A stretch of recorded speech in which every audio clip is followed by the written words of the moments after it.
Welcome back, guys. And we're at a familiar place. Yes, we are. One of our favorite places in the whole wide world. Broad Branch Distillery, Winston-Salem, North Carolina. It has been a while since we have been here, so we're going to hop in and say hello. We don't really have a plan for what we're doing. They're releasing some new products. We're hopefully going to talk about those, but we're just kind of going to play it by ear. Yeah.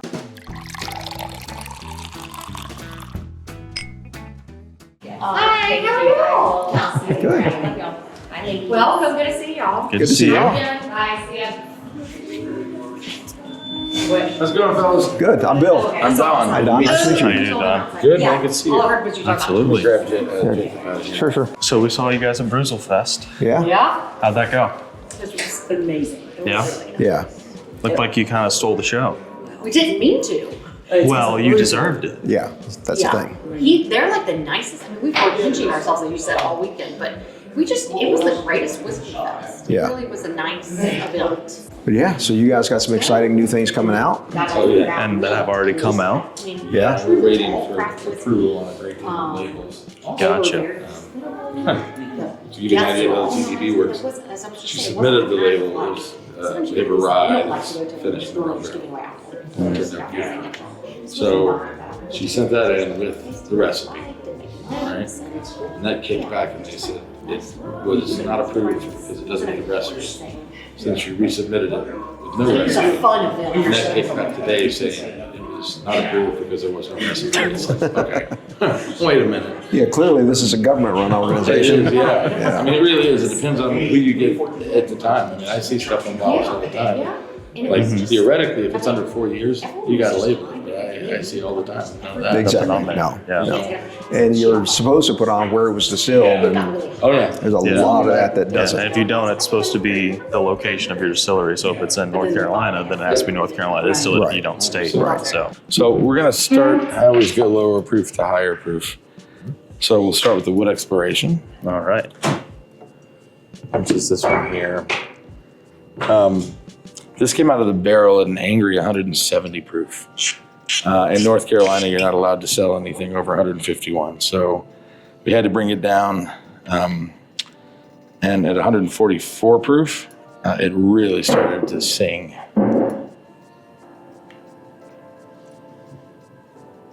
It's 100% Washington State rye. It spends the first 6 months of its life in a barrel used to age smoked stout. It's then transferred into an STR barrel. In this case, it's 59 gallon wine barrel. It's been scraped, re-toasted, recharred. 11 and a half years. And I mean, it's pretty dank. I'm gonna let you guys try it and see what you think. I've So got what the it. guy that makes it says it's pretty dang good. We run across It's some probably- barrels. Probably pretty dang good. I'll tell you what, this year, like almost all of the releases, if not all the releases, have really, they have reached my expectations. That's great. I mean, heck, we I think I have was 5 able to- of I the was able to 6 get single 5 of the barrels that 6. dropped. Now, we did have one barrel, and I had it slated for a 12-year release. When we dumped it, there was literally one bottle. It was Oh. 100, over I 170 got to proof. try that last time I was in. It was just like liquid oak. It was not. It was Yeah. so dark. I held it up to the lights in there, and I'm like, Yeah. there's almost no light coming Yeah. through at all. And to be honest, I have no idea why that happened, or where that whiskey went. You would think, That much loss, it had to have been a leak. that it would be on the floor somewhere, but it just wasn't. It was just. Angels took it all. They did. They did. I imagine meeting angels pretty hard work. So You've already tasted? All right. I was waiting, trying to be polite for you. You should learn a lesson from that. Nose is very unassuming. There's a little bit of like a chocolate from perhaps that stout. I was gonna say, I think that stout comes through a little bit on it. For me. So the cool thing about the stout barrel, like I don't know how much of that stout actually like contributes to the flavor, the actual stout itself. But the constituents that pull over into that second barrel is kind of like a start instead of a finish, which I'm really interested in because, when you pull those constituents out of that stout barrel that normally wouldn't be in that rye barrel, and you leave it for 11 years, it becomes part of that chemical process, and all of a sudden it starts producing unexpected results in our rye barrel. I'm going to say one thing on this and see if you guys pick it up. Okay. Root beer. Yeah. Yeah. Mm-hmm. It's I was trying to get to what it was, but it's definitely. It's along the same lines of that cola, that syrupy, thick, dark. Yeah. I mean, I would say this one drinks pretty close to proof, for me. Now, it tamps down pretty quick. And this is first pour of the day. Yeah, again. As well. true. We're very experienced drinkers. Yeah. 144. That's what we plan to tell the law enforcement. Yeah, the burns on both of these aren't painful. I mean, you can feel them, but it is it's fun. It lights up a little bit, but then it dies down quick enough to where it's just a fun experience as opposed to. It's nice and viscous. It finishes all over the palate. Mm-hmm. The rye spice really tamps up in the mid, and that's where all that flavor kind of builds off of. And you said this was 11 year? 11 and a half. Yeah. 11 and a half. It doesn't finish with a lot of oak on the back end. No. So we've been monitoring because there is always a point at any distillery where you are going to start to pull that oak back on. Yeah. And around, it seems like it was 8 years, we released, and it may have been our cast strength last year. I can't remember for sure, but I started to worry. To me, it tasted pretty oaky. The next year's release, the 9 year, all that pushed back again, and it just opened up. So I don't think we're there yet. 11 year, neither one of these, I think, there's a substantial amount of oak on them, but it's also 11 and a half years old. Mm-hmm. It presents more for me as an oak spice in the middle of the palate. Yeah, I believe blends with the rye grain as well. And the cool thing about both of these is neither one are particularly, what is what I'm looking for, astringent. There's not this kind of drying like you would think. No. Mm-hmm. I was going to say, to be honest, when I heard that the Wood Exploration series, what went into it, I was like, oh no, maybe that's going to be the one thing I don't like. Yeah. I still like it. Yeah, so in my mind, and we've got time over the years to figure this out, the idea of a start, you can take almost any barrel you would finish with, put it in the front end, leave it for about 6 months, pull it out, and you literally end up with something that's maybe not radically different, but substantially different from the profile of the base spirit that you put in there. So the rye fidelity, the wood exploration, it's different. Yeah. But you can still tell it's rye fidelity. Yeah, this one has a lot more of that rye nose on it. For me. And this is where you'll see the difference. So the 151 came out of the barrel at 168.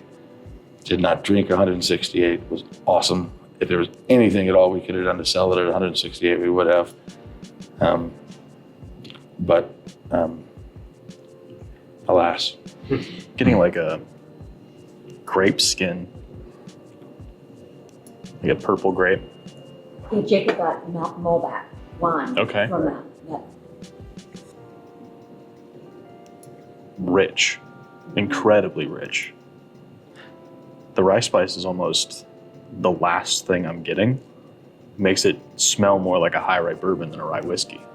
And at 151, there's no ethanol on the nose of it at all. Mm-mm.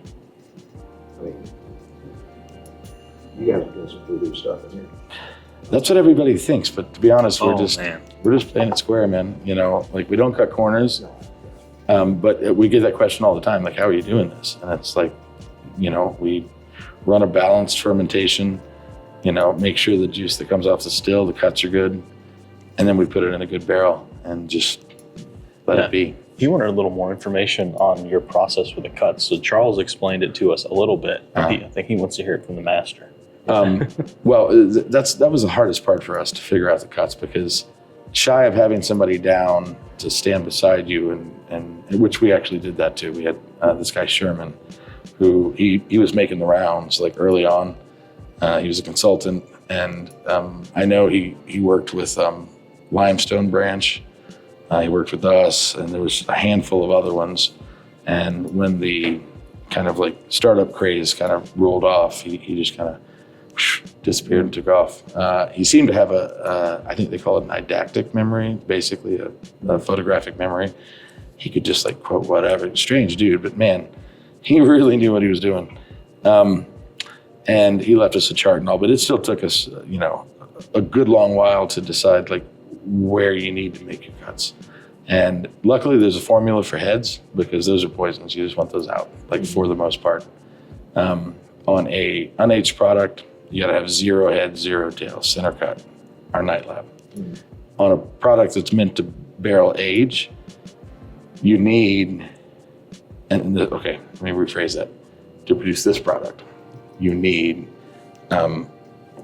potentially a small amount of heads. And when I say small amount, I mean like, well under 5 gallons in the whole mix.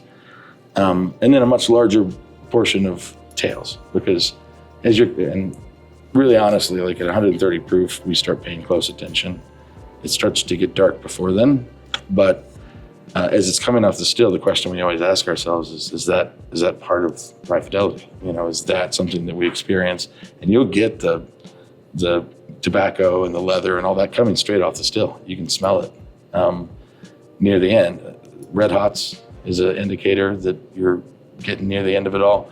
But we'll start collecting at around 130, and then we collect 5-gallon buckets, and by the time we've gone through 4, we're down at 120, and that's cut it there. Yeah, I mean, some people save, they'll collect that, but really honestly, like for the amount of alcohol left after 120, it's not worth the time. Because then they'll put it back in and run it. And, you may, if in a bigger operation, it's probably well worth the time. In our operation, it really doesn't produce that much that would make a difference.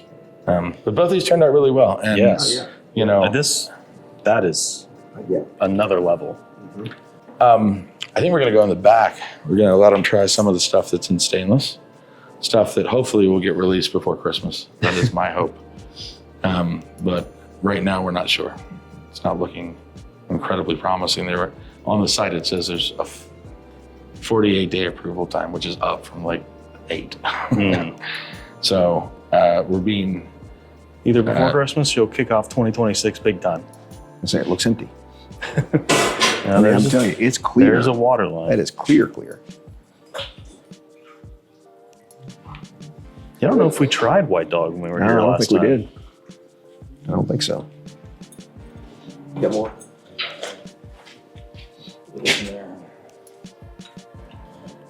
That's going to go down probably another 15 points. At 135 right now. Okay. And we're barreling this one at 117. There's a bit of a brightness to it. Yeah. Foundation is kind of laid for. Man, back in the day, you could just put some fake color in here and sell that as rye whiskey. Back to the old rectifying days. Yeah, tobacco juice. Yeah. Yeah, we have a double oak this year as well. Oh, yeah? nice. Everybody could. I don't understand the concept really. I mean, because our whiskeys are pretty full-bodied already, and this is. I haven't even tried it again since we've gotten the stainless. Yeah, it was pretty intense. Some people really dig that heavy oak profile. They do, and it really does slather on another layer of oak. And I wasn't familiar enough with it. I actually had to have people try it. I haven't tried any good oaks. Yeah. Kind of depends on the process of the secondary barreling. What you want from it. Yeah, I just talked to ISC and told them what we were doing, and said, what are people using for this? And he recommended the barrel, and I sent it on. Let's do I think it. it was a medium toast char 1. Yeah. That is black as night. Good Lord. Oh, I know it always looks so much darker when it's like condensed like this. Yeah. it's like oil. That is still. Just pour one. we can pour off, yeah. Look at that. Good Lord. That is. I'm interested to see how it operates at a lower proof. Because it's just super intense right now. It's a very sweet oak. What I'm getting on it. Definitely pulling those. I want to try this as well. Yeah, me too, actually. Well, we haven't tasted from these. Before we pour sip, some we'll off pour for you off guys. into Yeah. you guys for yeah. Yeah, we'll pour off some for you Definitely guys. getting like chocolatey notes in there. Maybe even a little like very light coffee grounds. All right, let's get into this one. Right off the top. This has changed since we dumped it. Because when we first dumped it, we were like, yeah, it's super sweet now, but it's also really tannic, just because that openness. I'm definitely getting like juicy fruit on those. Okay. Yeah, for me, that oak is really reminiscent of a wild turkey sweet oak that I get off their product. I'm getting more of that like Hubba Bubba, or no, the Big League Chew Gum. That is a hot 140. Man, oh man. Yeah, first drink of the day. Yeah, luckily we warmed up on 144 and 151. The initial No. burns, but that subsided. That's so far. I'm getting a little hug from it from that secondary oak, or that amount of oak that's on it. Well, that's right. There's When we something first tried it, standing I out. like this a lot. Yeah, It has Wow. calmed down, but it's still really intense. this is really nice. It is. No, I like that a lot. Getting like a little hint of like coffee ground chocolate on the finish. Yeah. Excuse me. I feel like one of the grains are really standing out on this. Yeah, I'm with you. There's something. What's the, if you can tell us, what's the malt content? Should be standard bourbon. Right? Yeah, 86% corn, 6% rye, 8% malted barley. Okay. Yep. It may be that chocolate. And it is white corn. Yeah. So John, he wasn't. John like drinks like didn't have like a bitter component. So like I think one of his favorites was what was it called? Starts with an N. Negroni. Negroni. Okay. Yeah. And he loved them with our rye. But that is why he chose white corn, because he didn't want like we've actually got coming down the pike some bourbon made with yellow corn and red corn. Okay. So we're hoping that year we can. You pulled some red corn for me when I was here last. That was very much like it. yeah. It was a little over 5 years, I think. Yeah. Yeah. Sounds about right. 5 years. That was really nice. Yeah. I think this is gonna be exceptional at like 110-ish proof. Maybe a tiny bit lower, but Yeah, it needs to. I think it should be really good. Yeah. Um, It's delicious as is, but it's definitely ethanol and oak forward Yeah. at the moment. It's delicious for us as experienced drinkers, and we have to make ourselves remember this too. Not There's everybody a lot drinks. of people at 100, they think 100's hot. oh, Yeah. You know, so you've got to market to the masses, and that's where the single barrels though can come through for the See, Yeah. that's what clicks. we're lucky in that at our size, we don't necessarily like we can kind of cater to whiskey lovers because Because whiskey lovers are probably the ones buying. well, for the that most is, part. like even in this state, there's enough to support us. Yeah. Yeah. Right. North Carolina's Just whiskey deliver it scene's out to them. Yeah. big. I mean, Yeah. I say it every time we put you guys on the channel. We're doing our top whiskeys of the year. We're doing 5 different categories, so 5 different blinds. So you guys are represented in craft rye, craft whiskey, and finish of the year. It's 100% blind for us, but I'm fairly confident that one of the single barrels that Michelle got is in the craft. And I'm highly confident when we film the craft whiskey that the King County one is going to be there. And if we can get maybe that 11-year rye finds its Yeah. way in somewhere, Yeah. Which one was the it's King gonna County? be in there. That wasn't us.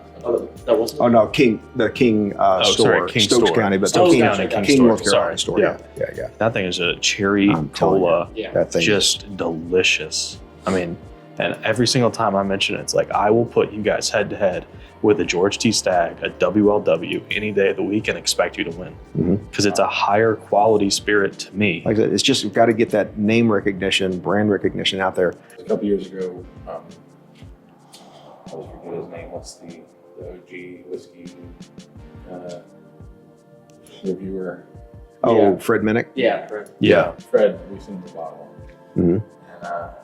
and he hadn't tried it through the year, and he tried it. He's like, folks, I wish I tried this earlier. This would have been in my, running for the best ride of the year. It's like, I wish you could try it earlier too.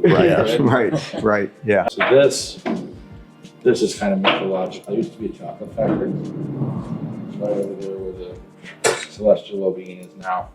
And this actually happened before I arrived. They produced some whiskey. As a matter of fact, it may have very well been the first round bourbon. I've got a printout in the back. Way back then, like, you don't know what you don't know when you start this. So we didn't even know what kind of notes to make to our future selves. Right? Sometimes we go back and there's no notes at all. And I think all I have on this is the sheet that tells the recipe and what exactly happened. But then they took that whiskey and put it back in the still, heated it up a little bit, and then mixed in nibs. Like just kind of melted them into the whiskey, put it back in, ran it again. And when it came out still, I think I came in right at the end of this. It didn't taste particularly chocolate, right? And it's like, whatever. We just put it in a stainless steel barrel and left it. And a couple years later, I was organizing, ran across it, opened it up, was like, oh my God. Something we found out about whiskeys, rum, like does this, it's notorious for this. Coming off the still, it's not going to smell particularly rummy. You stick it in stainless steel and just leave it, like, as long as you possibly can. And every day it just develops. It's bizarre. So the next time you open that, like this morning, he was proofing some rum. It's so good, and this worked the same way. So we immediately put it in the barrel and sent it on its way. The problem was that the entire still was coated with cocoa butter. And it was a nightmare. So we tried other ways to do it. We tried to add the nibs to the fermentations, which I was in charge of at the time, and it just didn't do the same thing. Now, having said that, had we taken that fermentation and left it for 6 years in a barrel, Maybe. You never know. So you said this one was about 6 years. I'll just pour some of mine to him. That's good. And so even whatever it is, you've lost a third of it, because I'm assuming these barrels are also 55. Yeah. Oh yeah. So 53, 55. Yeah, this is. Yeah, and I don't know if it's proof. I don't think we proofed this down yet, but this is going down to 119. I think is what we ended up choosing. Yeah. I haven't lifted this to my nose and I can smell it. Mm-hmm. Yeah, the chocolate on there. Yeah. Yeah, I don't Here, know. hold that for a second so I can switch hands. Should be up. I might put it over on the table. Thank you. Yeah, I'm pretty sure it's going to be 6 years old. Oh boy. It's also got a bit of a campfire, bit of a wood smoke. 7 years, 69 days. Oh, wow. Okay. Smoked Whopper. Smoked Yeah. Whopper. Smoked malted milk ball. Yeah. You know, it's weird. When the further we proofed it down, say to like, I think when we went down to like 100 or 90, because right now it's very milk chocolatey. It went the lower we got, it got tannic, like dark chocolate almost. It was weird how that you'd think it'd be sort of counterintuitive. That Mm-hmm. That was got a big hug. Yeah. I usually don't feel that hug and I'm feeling a little something. Yeah. We had the King's County out of New York chocolate. Yeah. This is very reminiscent, but of a that. lot better. Yeah. That nose opens up once you have it on the palate too. Mm-hmm. You said this one was at what proof right now? I think it's in the 140s right now. 140s. That's okay. You don't have to. I'm interested too. That's only 137. That's 137. Yeah. But man, that hug. Yeah, that might be the hottest thing I've had from you guys, actually. Yeah. I mean, we do run across barrels rarely that are hot like this. Yeah. Normally at 137, even a rye straight out of the barrel is not like. Yeah. So now, a moment ago, you talked about going to start an experiment with some blends. I don't want to talk about anything that you guys don't want out there. So if we do, just say it and just tell us and we'll cut it out. So so the product line is called Tradecraft, and the inaugural release is a 13-barrel blend. We had Nancy Fraley down. I'd taken her course in December, and when I came back, we really don't have a marketing budget. Like, to be honest, I'm not even sure how you do that anymore, because newspapers aren't really a thing. Television, not really a thing. You do a billboard, but I mean, I'll tell you what your Very number one limited marketing audience. source right now. Social media. Yeah. Right. Yeah. It It's is. this right here. That's kind of what we do. It is. And- Yeah. But I thought when I came back, he was like, you know what? Why don't we just have Nancy come down and do this? You know? And so she did. She came down for a couple of days, and helped us put it together, and it was fascinating to watch it. And I've done this for 10 years now. I've taken courses from her early on. This last thing was a 3-day like extravaganza of, you know, barrel maturation, and it was intense. It was like a fire hose of information, you know, in 3 days. But we got to meet a lot of, you know, people in the industry. I can't remember her name right now, but there was a young lady who was like the #2 blender at Penelope. She just literally left at the end of that and started her own consulting company. But she was amazing. Like you know, Nancy would pass out like samples. Like Nancy has. This is one thing about Nancy. She has, I would argue, the largest. And this is not having been to her house, but listening to her talk, the largest collection of whiskey vaults.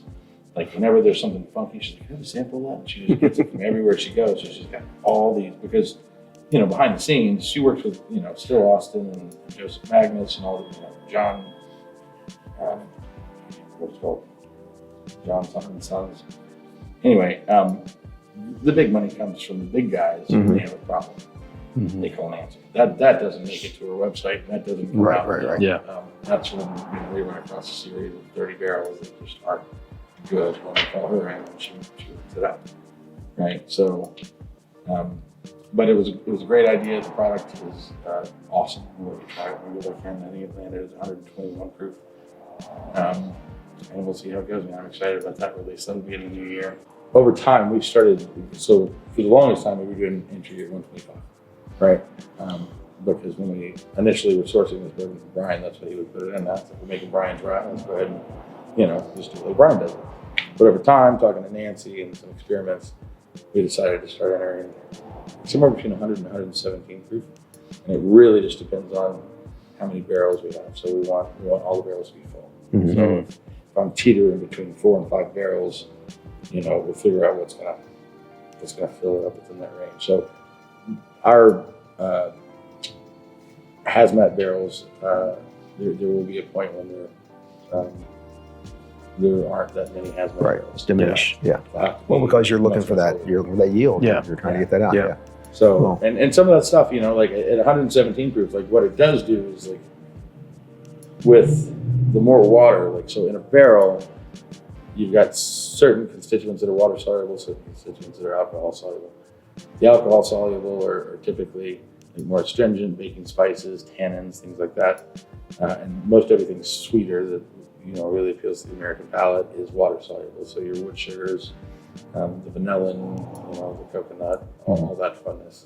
And when you change that, when you shift that ratio, you know, from 125 to 117, it's a softer spirit.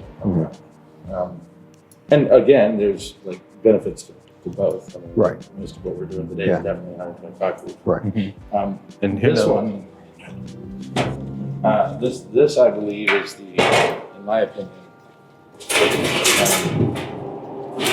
the real surprise of the year. We were going to do tequila finish, but those barrels are expensive stuff. As much to ship it as it did to get the barrel. Dang.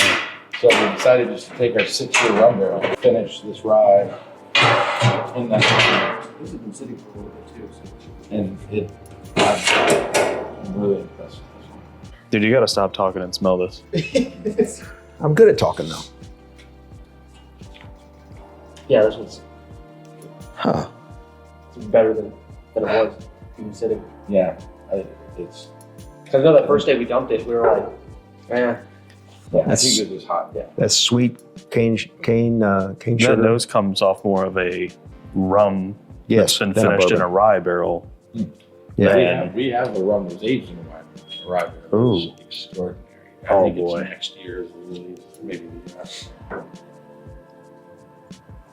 But rum and rye go together. they go very well, yeah. It's just like this accentuates Oh. the sweetness on this rum. It's like candy fire or something. That is I'd love to put this up against because we've got 2 or 3. rum finished rice, yeah. Yeah, we've got a Bardstown 4-square. We've got an Art of the Spirits 4-square. And we have one other that I cannot remember off the top of my head. Holy cow, that thing hits. We got to come up with something. That's There's incredible. They distillery might steal this. like the cigar blend is like Oloroso, sherry, Armagnac. We should do rum, tequila, mezcal barrel finish. Call that something. I feel like that's more of a cigar blend. Yeah. Right? Yeah. Well, there's nothing wrong with what we just tasted. Dude, I can't get over this. Yeah, I mean, this is really solid. I like this one. Yeah. Wow. Yeah, I think that proof needs to come down some though. It is like Yeah, we gotta pay attention when you finishes guys release really this. strong. We gotta put an alert on your website so we know when you. I'm sure Don will text me. Yeah. well, yeah. If you're on the mailing list, I believe I am. Yeah. a week beforehand, but I let everybody know. I really hope they can get these labels to us prior to December. I think because then we've still got potentially, to get the labels printed, that's another 2, potentially 4 weeks. So I'm trying to be cautiously optimistic. Mhm. We'll see. Wow. Those are good. Yeah, that's the next round coming out. It's a whole lot of fun. Nobody wants to miss these. No, Nobody wants to miss these. you got a chocolate Good bourbon. Lord. You got a rum finish rye, We have the double oak bourbon. double oak bourbon. Boy. And we're partial to rye. And of course, the best rye we've ever had comes from right here. Comes from here, yeah. As much as Mark didn't want to hear that at Oak Carter, but yeah, no, this is great. Thank you so All much. right. Okay, man. Yeah. Okay, let's go back and taste them. I'll let you try this tracer. Yeah. I think you gave me some last time, so I'm very excited to see your reaction Okay. to this. Something happens different when you blend. Like, I don't know, it feels like all the elements just snap into place. And it's really kind of, I don't know. Yeah, right. When the mad scientist gets excited, right? Thank you. So we try some good stuff. Oh, Oh yeah. yeah, So good that, dang it, why can't they approve your labels? exactly. That, Just that- handwrite some. That rum finish rye. Isn't that rum finish right? Yeah. You're going to bankrupt me on that one. Yeah. Don't limit me. All right, Don, tell the camera what went into this. It's a 13 barrel blend. I'm going to get this wrong, but I feel like it's somewhere between 5 and 8 of the barrels are ours. Okay.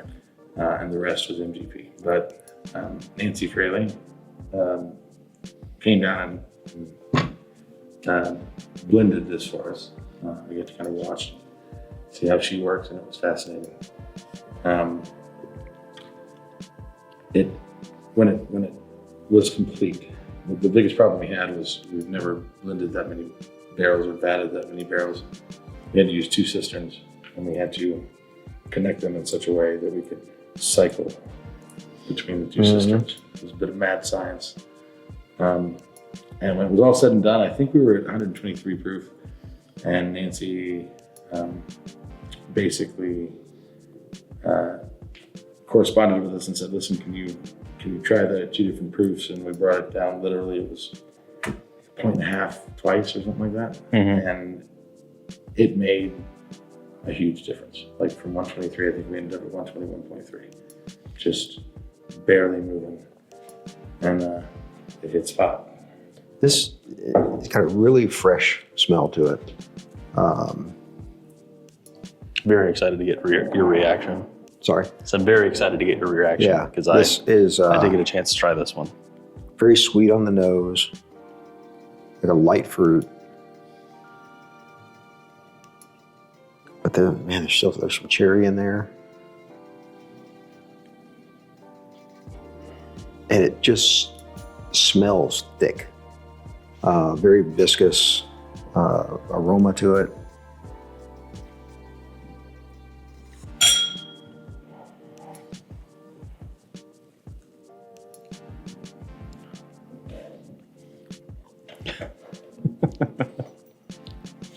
Man, that's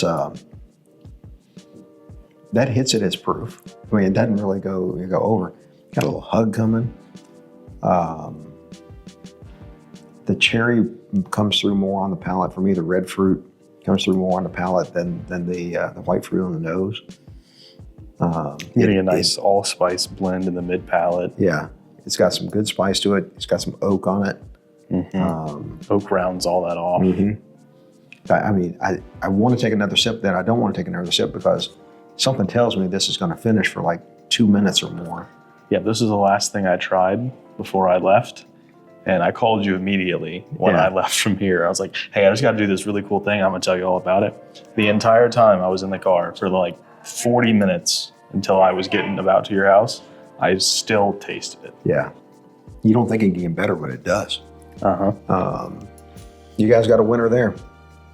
So biggest blend you guys have ever done is what you said, correct? Yep. Well, you've never done a blend for a pick until Tiffany's, Bourbon at Tiffany's, Mm-hmm. that released just a few And months 2 ago. barrels. Yeah. 2 barrels. And we haven't really done blends. We did, you know, I would choose barrels for our Frank's Reserve. Mm-hmm. It was, I think we typically do 5 barrels on that as well. It was 3 barrels, wasn't 5. And then we do our 5 barrel vat of the Rye Fidelity. But I wouldn't really consider either one of those blends. Yeah. This is More It's so a true picking blend. similar barrels, and you're like, look, I want my product to be consistent. I need to make enough of it. So make cases. Yeah, and the one thing Nancy did say is that 13 barrels is the point where it becomes easier to reproduce. Mhm. Because I guess there's enough variety. Yeah. So that is what we did. What if this one age states? What's it going to be at? Minimum of Is Right. it 7 or 8 years on that? Yeah. 7. 7. minimum 7. There's some older stuff in there though. So It had some 8, I think, in it, right? We'll keep trying to put the word out there.